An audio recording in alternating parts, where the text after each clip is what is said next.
So many of our favorites to watch. Oh look, now they're being bashed. I guess that's what we should expect on the Bullied Nostalgia Podcast. Hello everyone, and welcome to the Bullied Nostalgia Podcast.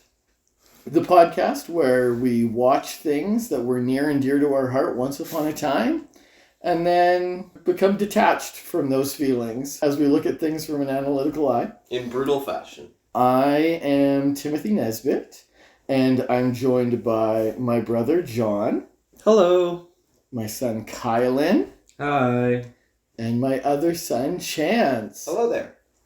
And this time, in a rare showing, we have my dad on the show, David. Hello, everybody. Before we jump into the podcast, a quick reminder that if you have any recommendations or suggestions on what the podcast becomes in the future, please feel free to hit us up at bulliedpod@gmail.com.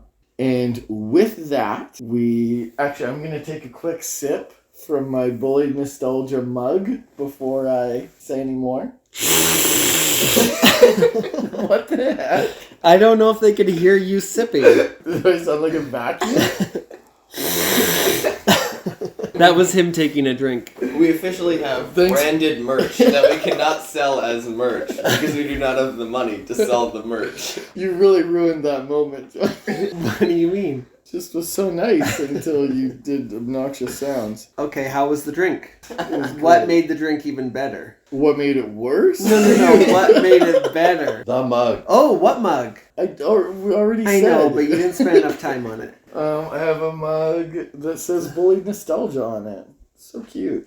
Has our logo and everything. Okay, so today's episode is we are going to be talking about a movie that our dad owned that was in the house, and so Jon and I watched it at least a bunch of times. That movie would be 1994's The Shadow. So this is your movie then? Yeah, I'm so old I forgot. Although, I did go digging into the archive this morning. There's a box or two that I went looking through to see if I could maybe find that VHS. Did you find it? No. Did you find any other gems? Yeah, we need to see these boxes. Yeah. So, somehow I get the feeling that as stuff was leaving the house, your mom probably scurried and grabbed some intercepted things. it. Intercepted. Okay, so these are things Mom saved. Well, and some which of them, is why this movie would not be in that box. some of them were actually old VHSs. My mother, when she was alive and lived in Victoria, she would tape things. Mm-hmm. And sometimes they became part of your care packages because they were shows for you guys to watch. So. Yeah, so we had Farmer Vision growing up, which is what we would call it if you only had the two local channels. Mm-hmm. So our grandma would record TV shows for us that she knew that we liked, and she would send them in the mail. And so that's what he's referring to. Okay, so let's jump into The Shadow. The Shadow is a 1994 movie with Alec Baldwin as the lead. Chance, do you want to tell us what this movie is? Sure. So, at first glance, this falls under the genre of very specific superhero movies. It was that old gangster, not necessarily a superhero, but a guy out for vengeance going to change the world. This is a superhero movie, though. He is a psychic who used to be a crime boss in China until he was essentially kidnapped and then reformed as a form of penance. And now he returns to New York a couple years later, and he's their local quote-unquote Batman. He scares villains into admitting to their crimes. However, a villain who is referenced to his past arises up, and he has to use his abilities and his own cunning and the friends he makes along the way in order to defeat this villain who reminds him all too much of himself. Good. Yeah, accurate. So, Chance referenced that The Shadow is this movie's Batman, and that is very intentional. This is one of those examples of art being inspired by itself in a weird snake eating its own tail situation. The Shadow is a radio character from 1931 that actually inspired the creation of Batman. When Batman would reach mega fame through Tim Burton's 1989 movie, everyone was looking to find a way to get their own piece of the pie, and so The Shadow was another one of those attempts to try and be the famous Batman movie. Did not work. The budget on this movie was $40 million. Its box office take was $48 million. Double for advertising. Which, as Kylan's referencing, when they list their budget, it does not account for advertising budgets. And a rule of thumb is that you should double the budget to include advertising. Is it always that high? Probably not. But even if you say it was half, that means that this movie cost $60 million. It lost money. Random tangent. In the original creation, was the Shadow a psychic as well? Because that feels very added on after the fact. That's a good observation. The initial Shadow, who was created in 1931, It's just a guy with a gun? was just a guy who solved crimes. So as time would go on, they would give him more abilities, more backstory, all of those things. When it became easier for him to narrate stories by being in the room with criminals, then they gave him this ability that he could be invisible. And so the psychic aspect was added later for novellas and stuff like that. But that was still in the 30s and 40s. The stuff where he was a crime boss, that's all new for the movie. That's a redemptive arc that was created for this story. Because we were talking about it earlier this year. There was a guy with a gun. He wore all yellow and a trench coat. Oh, I can't remember. Dick Tracy. Dick Tracy, yeah. This movie, for me, feels like it falls in this really weird spectrum where it lies right between the Dick Tracy crime mobsters and then Batman, where it can't really decide on which movie it wants to be. Because the superpowers in that feel like it's pulling towards Batman, but then the aesthetic and the characters all lead towards Dick Tracy and that kind of Yes, it felt like maybe not to the same extreme as Superman 4, where Superman could use any power he wanted, including mind-wiping kisses and rebuilding the Great Wall of China with his eyeballs. But it honestly felt like this guy's powers could be whatever he wanted them to be. And to be honest, it felt like sometimes he just didn't have any powers. He's just like walking around a guy with a gun. And then suddenly it's like, wait, this guy has superpowers. Let's make him use one. You know? Yeah. I mean, we can try and list them. He can do Jedi mind tricks where he can tell people what they should think or feel, unless it's his love interest. She's not affected by those powers. He has the Double Dragon Soul Amulet. Yes, he has the Double Dragon Soul Amulet, where he can turn into a shadow figure that can... Go ahead. I want us to continue this conversation, but Kai brought up Double Dragon. A Bobo's back in this movie. You guys saw him, right? I was not paying enough Oh attention. Yes. my goodness. When they go to try and get him at that Lab. government building. Yeah. And remember, they like pin his shadow to the wall with the knives. The guy who's hunting him is a Bobo from Double Dragon. Gotta keep it The guy fresh. who's force-fed spinach. Yeah. Yeah, it was like they led some ground rules on the way his power worked. It's like he can only change what people think they see. Like, it's all... perception. That's So he really only cool. appears invisible to people because they can't recognize they see him. See that in the room that's flooding with water. Well, yeah, and they say that the only thing he can't change is his shadow because it's not a part of him. And so you start with that ground rule and it's like, oh, that makes sense. This is a cool way to get rid of invisibility. I understand Jedi mind tricks as he's changing perception. And for then, the like, first also- 45 minutes, it seems that all makes sense. And then they do stuff like pinning his shadow to a wall, or him turning into a shadow, which makes no sense at all. I always took the shadow part as like his dark past. Like, Oh, the you shadow thought that of wasn't his literal. trail. Yeah, because like when he's fighting bad guys, he's like a black misty smoke. Just didn't sound like as cool of a superhero name. Black Misty Smoke. Yeah. This is the name of a cat. The third. Black Misty Smoke the Third. And then at some point in the movie, all of a sudden has telekinesis and can move things with his mind. Oh yeah, the mirrors. There's so many situations where if he has these powers, he could easily get himself out of a situation or come out on top. Like, Sometimes, yeah. like when he's drowning in this room. Yeah, he can break glass with his mind later on, right? Doesn't he just like break Well, no, out? John's saying if he has telekinesis, he needed someone to open the door to Why let didn't him he just out. open the door? Why wouldn't he open the door? Or why didn't he mind control the bad guy who was going to drown him? Like it just. Or better yet, why doesn't he just shoot the glass on the door? He has guns. And why does he have guns? Like it just. Well, like wait, sometimes so they he just can shoot shoot cement another off bullet. of people's feet, Yeah, or shoot another Other people's bullet. bullets. Yeah. You know, he can't Yeah. mind control It bullets. just. Just to shoot him. I don't know of a superhero who uses 2 handguns and also has all of those superpowers at once. It actually brought about a bit of an endearing quality to the handguns in my mind. Because it'd be like, after his mind tricks and whatever had failed, he just went, crap! And then he just pulled out guns and started shooting people. That's so funny to me. Actually, speaking of funny, the people with powers in this movie love to laugh. Yeah, the ghost laugh in the background. Whether- is constant. Everyone laughs so much. Whether you're talking about Shiwan Khan or the Shadow, both of them just love a good belly laugh. Mhm. They're out there scaring criminals and they're going, So the thing is, the Shadow leaves 2 things behind that he can't change.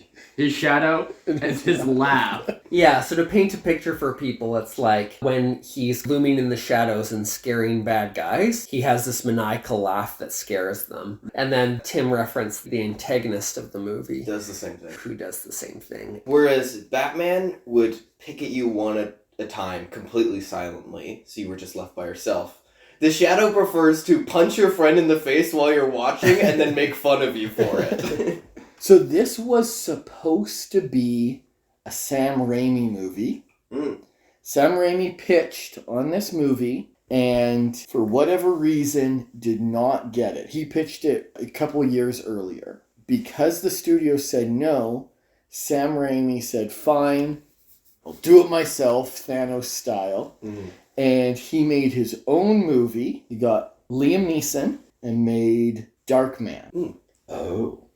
That's right. Do you remember So Darkman? Darkman was like invisible, was he not? Darkman is the Shadow. It is the same Oh my movie, goodness. but he did not have the rights to the Shadow, so he made his own character, and Darkman is a much better movie, but that's entirely because it's Sam Raimi. Sam Raimi's got this weird Well, I ability. think Darkman, I'm going to use the word, it's more plausible. What do you mean not possible? You've never had an argument with a really feisty knife before? Okay, maybe Alec Baldwin was a good choice, but whoever the makeup, it's awful. Oh, yeah. Well, like, Did you notice a disappearing scar? yeah, first off, in the very beginning of the movie, when he's a crime boss, he does have a massive scar on his face, which disappears when he becomes a good guy, by the way. No. Symbolic. Yeah. Or Or he's he was hypnotized painting it on you. every Yeah, day. he hypnotized all the people to feel like it's not there. The other thing is at the end of the movie, when they're doing the big fight, Alec Baldwin's scarf and his hat goes away, and he's just a guy in a trench coat with 2 silver guns. And I remember sitting there, I'm like, why doesn't he look like this for the rest of the movie? Because the massive scarf that goes all the way just up to his nose looks ridiculous. I did comment that. Yeah, when we were watching it, Tim was like, oh, he looks way better like this. He looks so dumb. It's a really cool outfit when he is. takes off most of it. Yeah. So what's odd is that he transforms his appearance when he's the Shadow. So imagine Colin Farrell's the Penguin from the new Batman movie. His face kind of looks like that, like a bit of a bigger nose. His face is more full, but it's interesting. So he covers his face with a scarf up to his nose, changes the rest of his face. It's a weird You're add-on saying it's superpower. weird for him to change his own appearance and wear a mask on top of Yeah. that. Like, why not one or the other, right? Yeah. And here's another superpower we can add to the mix. Which I guess you could say is perception as well, but... Is he a pacifist? He's really not. half the scenes it's like, oh, I'm gonna be very intentional in not killing this guy. And then it's like, hey, you, I don't like you. That window is your exit. Go jump out of it. It's very odd. Yeah, well, that was Tim Curry, so. Yeah. Yes. So Tim Curry is in this movie. And he's amazing. We haven't seen him since Christmas in Wonderland. This is a much better Tim Curry showing. He is so slimy. he laughs maniacally. Everyone loves to laugh. Yeah. So Tim Curry, Ian McKellen is in this movie. yes, who's Gandalf. I and don't Magneto. remember seeing Ian McKellen in a movie before Lord of the Rings. That, for me, that was the first time I was like, oh, okay, this is my introduction to him. But clearly, we were watching him and stuff when we were younger. Until we started talking about this podcast, I didn't understand the background story about the Shadow, its origins, going back to the 1930s. And they do a radio play. Today I went back and listened to an episode Of the Shadow? of the Shadow radio. Whoa. 1937, and Orson Welles is the voice of the Shadow. Wow. Orson Welles in 1937 was a 21-year-old actor. And so he did this for a couple of years. But I mean, the radio show went on for like 20 years. It was very popular. So it's interesting, in 37, he does talk about this Tibetan connection, which gives him the capacity to change perceptions. I like the way you described that. Again, a lot of stuff that you were right, Tim, that in the movie wasn't there. But it was fascinating, just the story of it, right? Just because it's when I think of the 1930s, I think of that radio. For context, he is pointing to an old-timey radio. That I got from my parents' estate. A tube radio built in the early 1930s. This radio show would have been aired on that. Families gathering around, and we're going to listen to the story hour. Margaret Nesbitt was a huge Shadow fan. Margaret's our grandmother. Yeah, not likely. But no, it's just that fascinating era. The other thing, too, those early radio shows, some product, that would be the exclusive territory of that product. So the one I listened to in 1937, Blue Coal, Blue Gas was the name of the company. So when they did the ads, it was all about this, why you wanted to sign up for Blue Gas to heat your homes. They didn't have individual advertisers back then.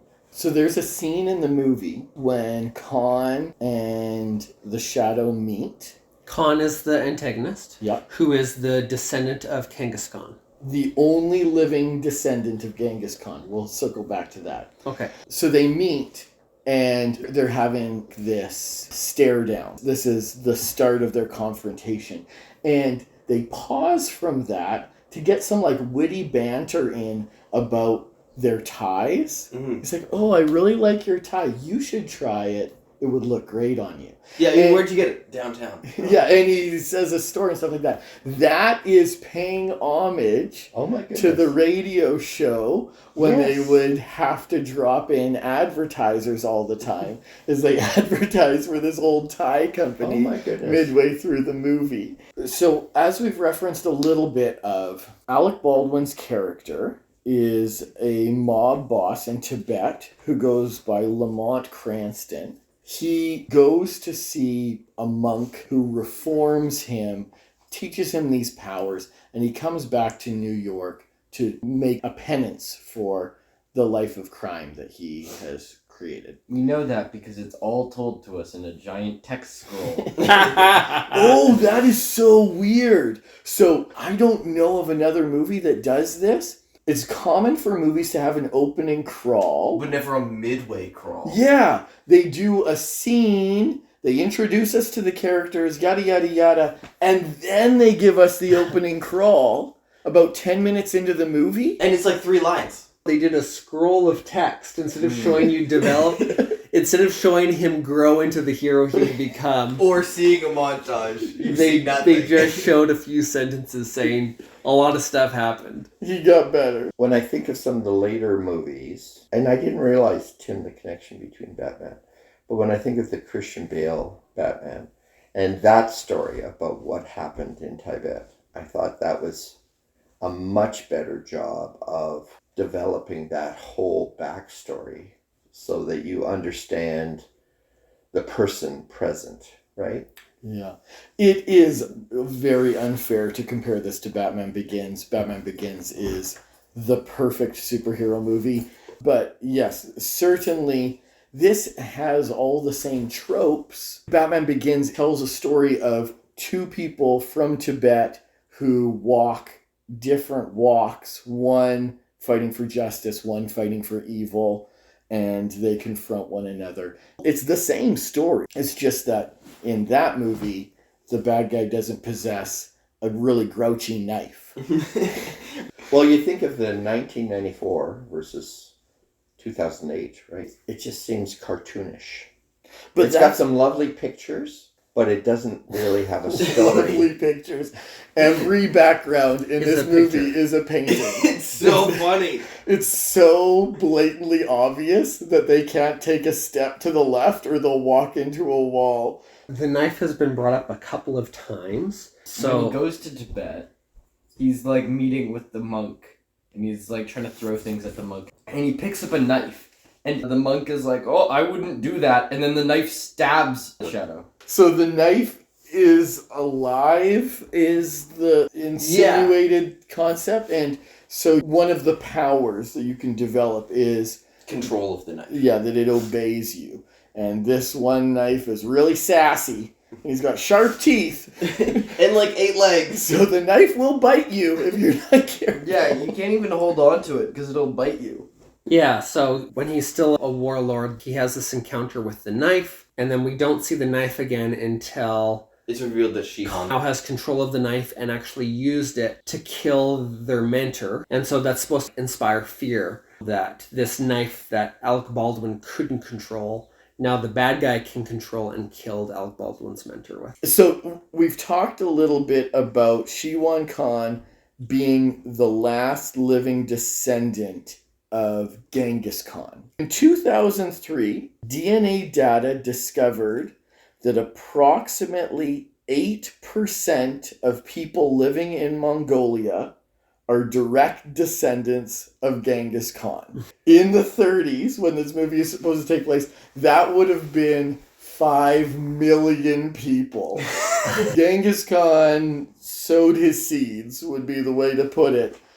0.5% of the world's population is a descendant of Genghis Khan. So this guy's claim to fame. Hold on, 0.5. Does that mean 1 in 200 people are descendants from Genghis Khan? 1 in 200 people in the world are descendants of Genghis Khan.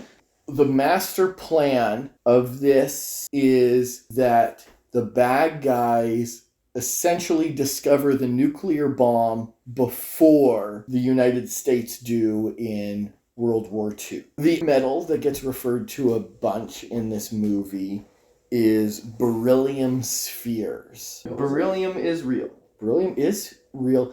And there's another movie where they use beryllium spheres to power things. Galaxy Quest. Oh! With Tim Allen and Sigourney yes. Weaver. The Star Trek spoof. That's right. They need to power their engines, and so they teleport down onto a planet with little gremlin creatures, and they roll these giant balls of beryllium, and there's a giant rock monster that chases them and stuff like that. So beryllium's natural state is in little balls, right, Kai? Yeah. It's uncommon for people to use beryllium spheres for anything, but it reminded me of Galaxy Quest, which is kind of fun. Mm-hmm. Something I did like about the character of the Shadow is that he will save people's lives, and then they are forever indebted to him. Life debt. So it's kind of cool that he has all these spies or specialists or people who can help him along the way, and each of them is kind of represented by wearing this red ring. Essentially, he'll notify agents that they're activated by turning on their ring. Something I really liked about it is that he tricks all the people indebted to him that he is just another pawn in his own crew. He goes and meets a scientist who he saved, And the first thing the guy says, he's like, "Oh, you work for the Shadow too." And I was like, "Oh, that's a really smart way of getting people to tell you information, is if they believe you are always one step below where you really Just are." another member of the network. Mm-hmm. If I was married and one night I came home with a big gaudy ring, what my wife would have. On your Yeah. right hand ring finger? Yeah, you just came home with a mood ring on your finger. And then you never took it off. I can't ever. take it off. I need to wear it all the time. I don't know what she would have to say about that. Their code word. The sun is shining. But the ice is slippery. Imagine how much of a freak you would be just to random people. They're like, "Oh, come outside, the sun is shining. The ice is slippery." Are you okay? Yeah, so that is like even though someone might be wearing the red ring, the first person will say the sun is shining, and then the other person's supposed to respond, but the ice is slippery, to let them know that they're both on the same page. Mm-hmm. They both work for the Shadow. Of the things that this movie got wrong, it got something wrong on purpose, and I really like it. When they first find Khan, he ships himself into America at a museum. And when they're walking through the museum, there's a weird set of bones creating a creature that looks a little odd. And John said, "Is that a unicorn?" It's a dinosaur exhibit with a dinosaur that has a horn on its nose. That is an iguanodon.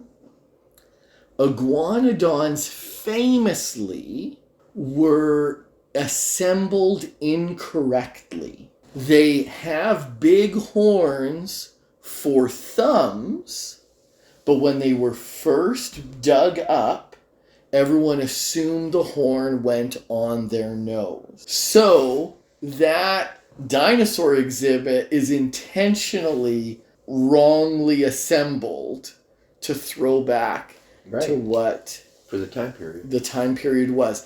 For people who haven't picked up on it, John can pretend with all of his preschool movies That he likes dinosaurs. that he loves dinosaurs, but I'm the true dino connoisseur in the room.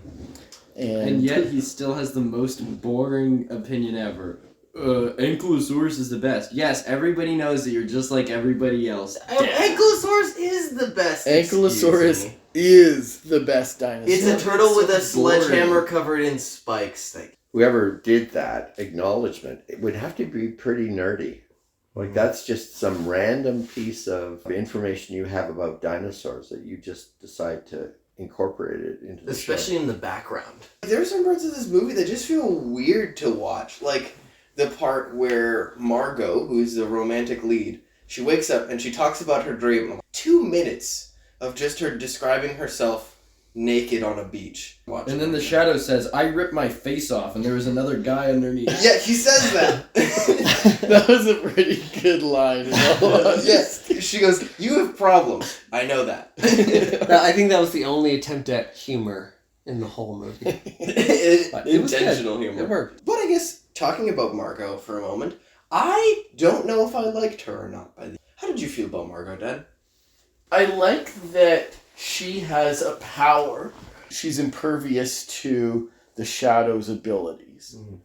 And she can see through whatever illusions he creates. I think that's cool because very rarely do the love interests in these 90s superhero movies have any character development or interesting aspects. Unfortunately, that's about the extent of what she gets.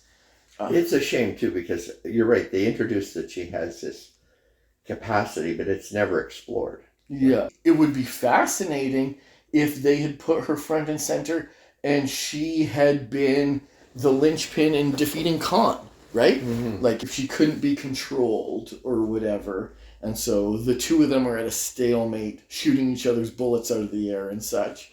And then she just comes in and she can't be controlled. And somehow that throws things in the favor of Alec Baldwin's character. That would be something that they don't use love interests for very often in these tacky movies. But they didn't. So it is what it is. That said, speaking of Alec Baldwin beating Khan, the big final set piece is he chases him into A mirror maze. a mirror maze. In the middle of his giant office building. In the middle of his giant office. He turned that office building invisible. He had plenty of years to set it up. He had lots of time. And then ship himself to Tibet and then back to the museum. He needed to go pick up the coffin. It was in Tibet.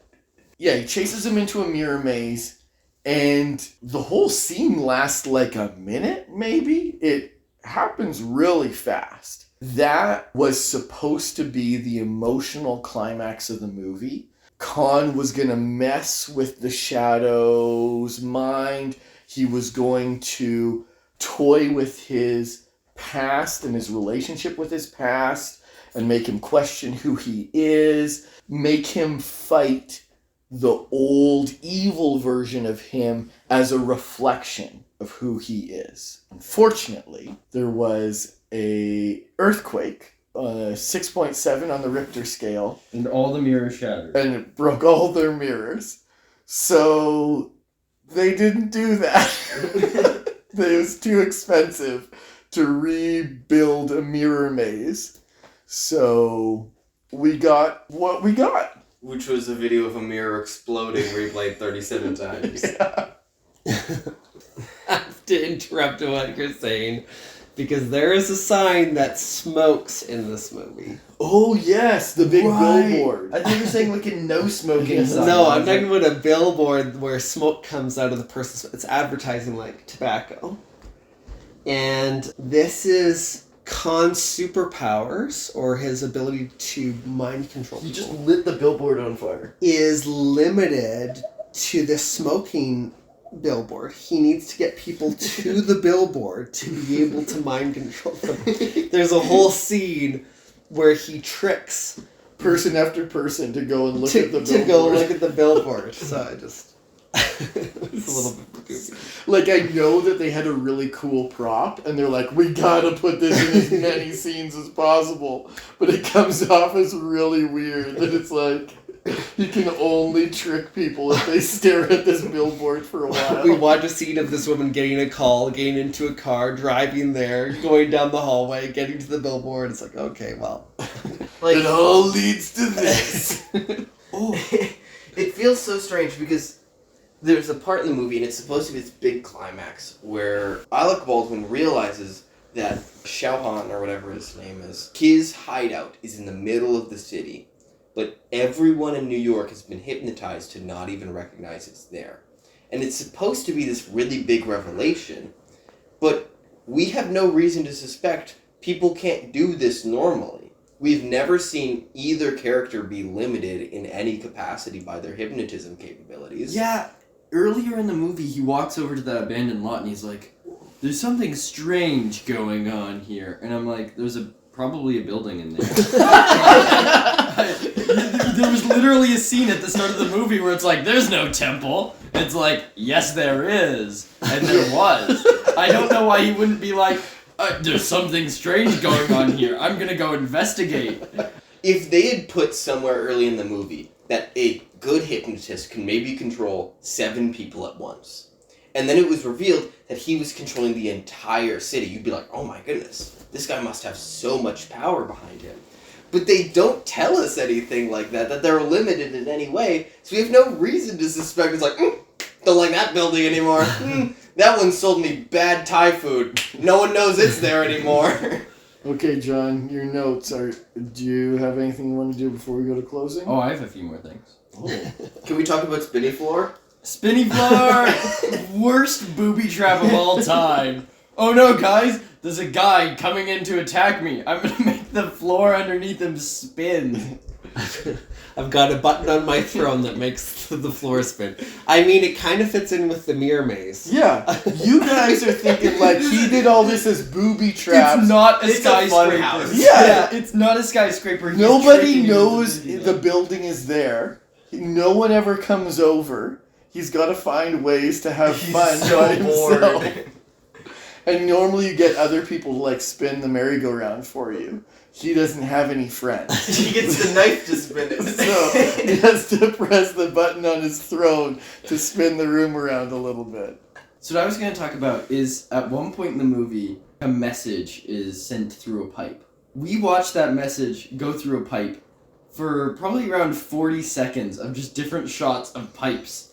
It's awful. Yeah, it's kind of how people communicate with the shadow. They write things, put them in the pipes. The pipes go to a person who owes him a life debt, and that person relays the message to the shadow. It's trying to, I guess, show the interconnectedness and how he stays on top of things. I kind of like it because it implies, like, this network of pipes is everywhere. Like, there's one scene where there's pipes going this way and that way, and they're, like, on top of each other. Yeah.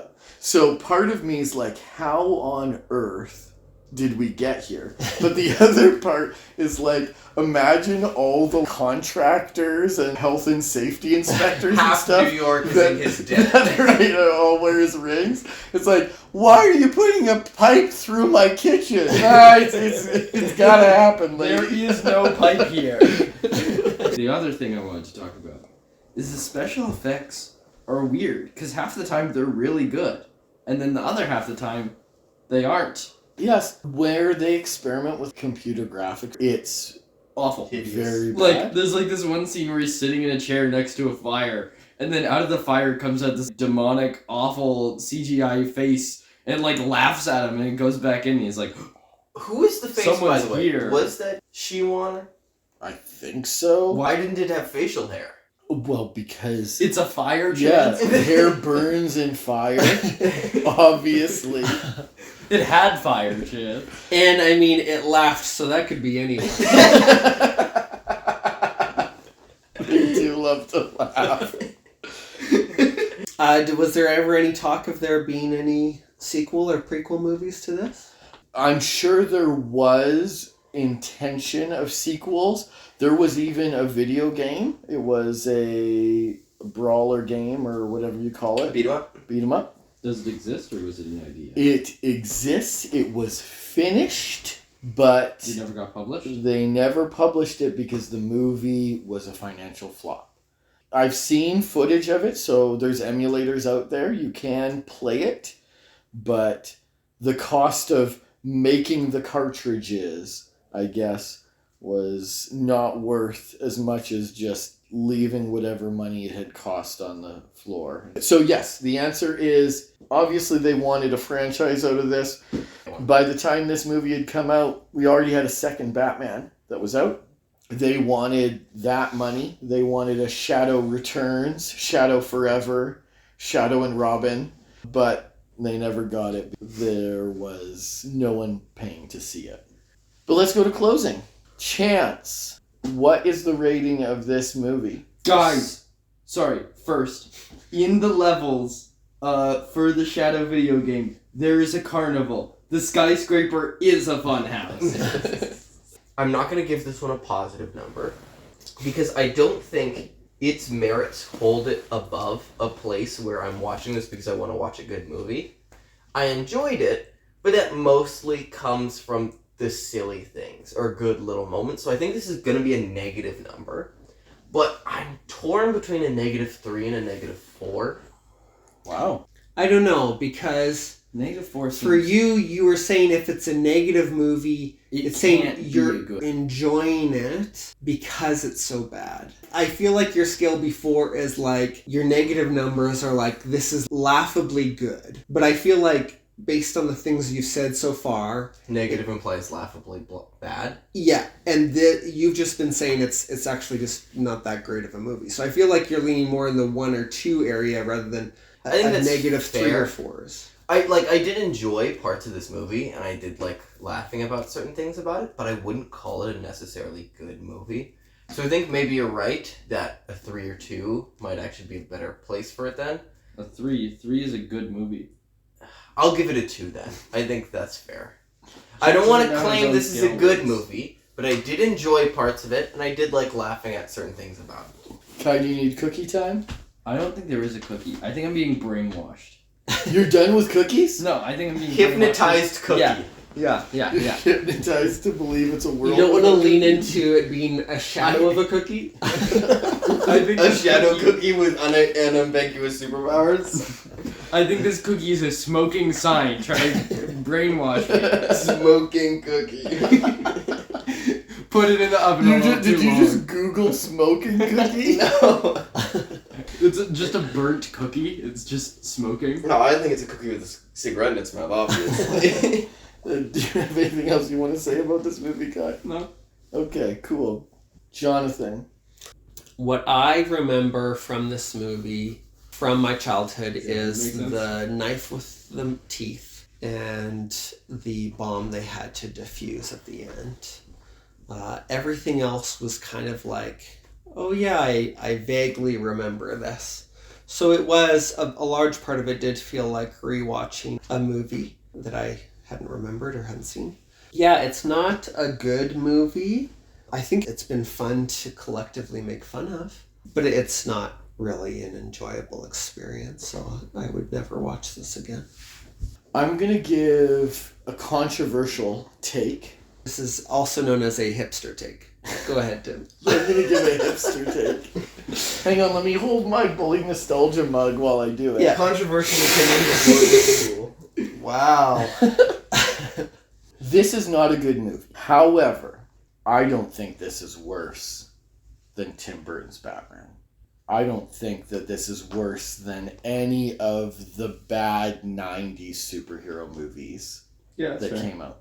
None of them have aged well enough to be enjoyable experiences. The only thing that Batman has over this movie is the iconography. When the Batwing flies up in front of the moon and Batman gives a bat signal to everyone below through the moonlight shining on the back of the plane is super cool. But if you take those things out, it's a bad movie. And this is the same. It actually does more creative things and takes more chances than Tim Burton's Batman does. This movie tries some things. There's feisty knives and everybody loves a good laugh. I like the Shadow's powers. They are super inconsistent, but I do like them. It's really fun. I am not going to watch this movie again. We rented it 3 times for this stupid podcast. It's just a movie. Papa, tell us, how much of this movie did you remember? Not very much. I think I just remembered the poster. Seeing it again was very interesting. I do appreciate your comments about putting it in the context of time when it was coming out. Your comment says, well, there's a lot of stuff that's it's on the same page during that evolution. And we commented earlier, you fast forward it 10, 12 years later, and it's very different, and it has evolved. It has matured. I don't know why I ended up with one of the videos in the house. Again, I like the way those things evolved, so I would be drawn more to the Batmans. But again, I didn't actually realize how this was connected to the Liam Neeson movie that you talked about. Yeah. Which I much preferred, or the later Batman movies, right? It's one of those things where Jurassic Park, Jeff Goldblum's character says that InGen is standing on the shoulders of people's discoveries that came before them, and they're just copying what they know. They're just leaning into it. 90s movies, superhero stuff was not good. We did Batman Forever on this podcast, and that has a special place in my heart. I'm not going to pretend it's good, but I still love it.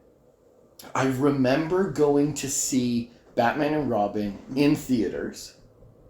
I went to see it with some people. Michael Martin would have been one of them. And I identify that as the first movie that I can remember that I went to see and I knew it was bad. It was like, oh, this movie is not good. And I remember other people from school had gone to see the movie as well. Sari and Aaron were also in the theater. And I remember seeing them there and being embarrassed that they knew that I had watched this bad movie.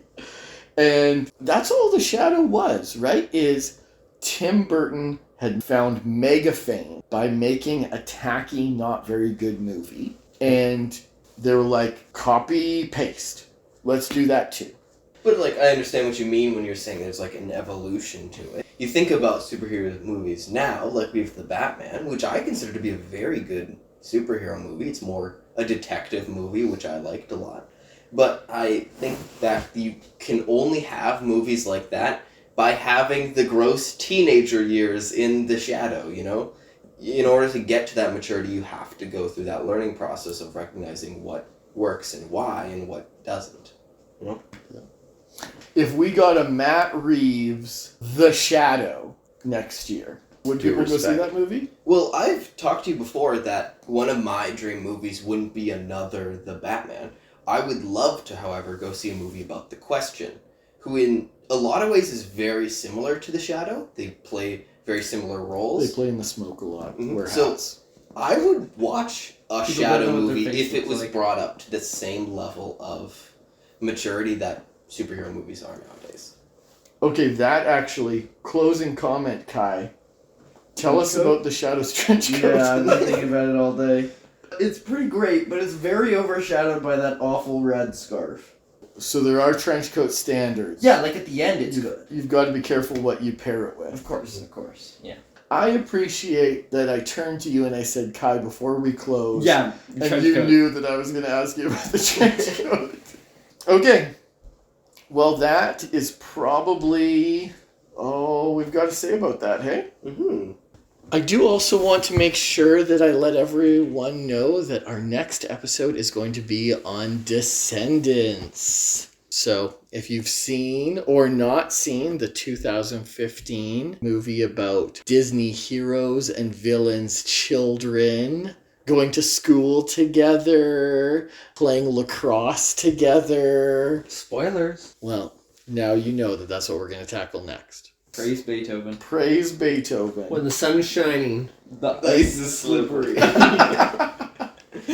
Well, thank you for the invite, you guys.